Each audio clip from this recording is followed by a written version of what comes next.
চলো, hotel Ridley ইন্টারন্যাশনালের সফর আজকে এখানেই শেষ। আমরা এখন বাড়ি চলে যাচ্ছি, রেডি হয়ে নিয়েছি। তবে আমরা ছিলাম হচ্ছে একদম 4 তলায়, মানে 3rd ফ্লোরে 314 নম্বর ঘরে। তো আমার না সানস্ক্রিন যেটা মানে সুবিধাদের নিয়ে এসেছিলাম, সেখানে একটা টিপ লাগানো ছিল।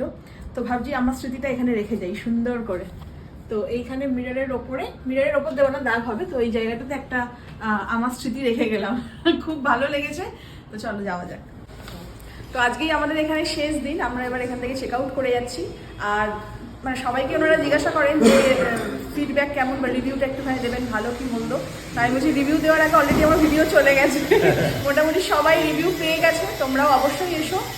খুব ভালো হসপিটালিটি, দারুণ ফুড, আর খুব ভালো মানে হোমলি ফিল হয়েছে, মনে হয়নি যে আমরা অন্য কোথাও এসে থেকেছি।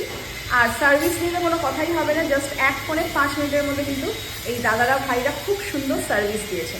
তো তোমরা অবশ্যই থাকো, নিরাশ হবে না, এটা আমার তরফ থেকে গ্যারেন্টি।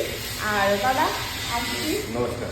আচ্ছা, আপনার 3 জনের জন্য একটা মোমেন্টো রইল হোটেলের তরফ থেকে। Thank you so much. Actually এনার মানে এই হোটেলে যিনি ওনার, তার মানে কি মাদার ইন ল শাশুড়ি আবার আমাদেরই পরিবারের একজন সদস্য, সেটা আমি জানতাম না, এখানে আসার পর জানতে পেরেছি। তো থ্যাংক ইউ সো মাচ। নমস্কার।